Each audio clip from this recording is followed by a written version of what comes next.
Alright, so I got this in my hand, so it may not work very well, but I wanted to do a couple videos.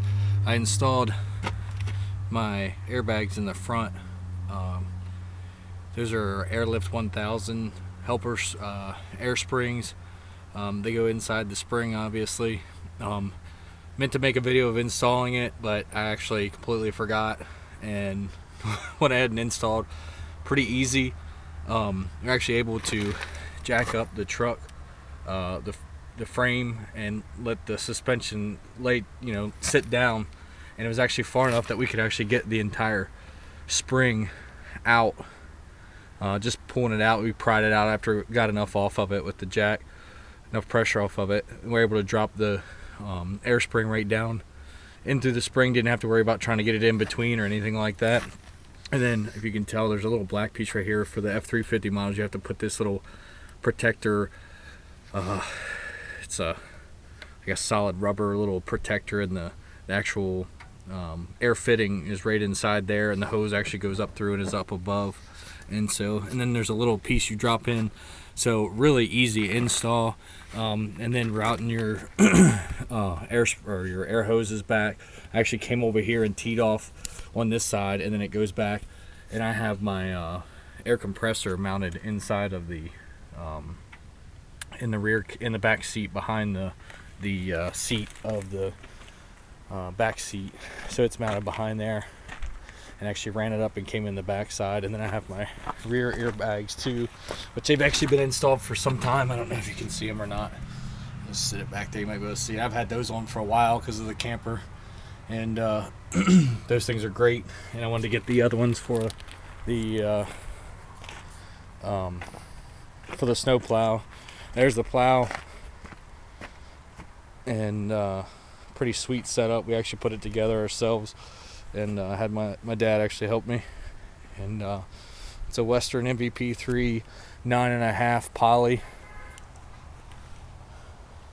There's my uncle. 9.5 poly plow. I love it. I haven't actually got to snow or plow with it yet, but there it is. And pretty easy to put together, minus putting these two guys together and that main pin that goes down through it. It was kind of a pain getting this pin lined up and getting it through, but other than that, not bad. I can't complain with it. Got quite a few couple driveways and a couple lots to do, and an HOA to do this year plowing, so ought to be good. I'll show you how I installed my handle. Hopefully it comes up, not my handle, but my controller. What I did is I ran in and actually ran the wires are up behind the dash here for the controller, and this little section right here, if it's easy to see, is actually I tucked the wire right there when I'm not plowing, obviously, so it's very out of the way.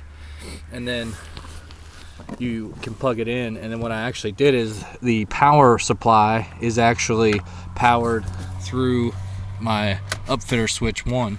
So once I plug it in to give power to the plow and the controller, I've actually got to turn this on, and then of course turn my controller on. But here's my mount for my camera that I'm actually holding in my hand right now. I did some videos driving down the road, just testing it out. I have a couple little videos. It's nothing special, it's just me running errands and whatnot. So anyway, I guess that's about it. The only other thing is I'll show my ballast box probably in another video, because I'm actually going to pick it up with the tractor, and actually I can show you now. I made it to where it could go underneath my tonneau cover and not affect anything. And so there's actually 9 50-pound bags of sand in there, and I actually got the forks for the bucket of the tractor. So I am going to lift this out. I haven't actually lifted it out yet. We just used scrap wood and made it. And there's the 10th bag that actually didn't fit. Or I'm sorry, there's not 9. I take that back. There's 19. I'm sorry, 19 bags. And it, I think there's 3. So yeah, 3, 3, 3, and 3. And then 2 here, and then 4 across, so it's all evenly distributed. And I actually use the pallet from one of the where the plow came, and I cut it off. It's only like 29 inches deep or wide, and moved the one board that actually the pallet goes under. There's another one that's only, you know, like 8 inches away from this one, to give it a little more support and to block it off.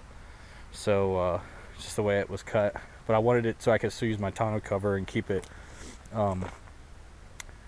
underneath the tonneau cover, not exposed, and then I would have the ease of taking it off and not have to unload 19 bags of sand. So, and then I still have the use of my bed space. Of course, once the weather gets bad enough, I will probably just leave it in there. But anyway, I'm probably gonna make another video here soon of unloading it with the tractor, from the tractor's point of view. So, all right.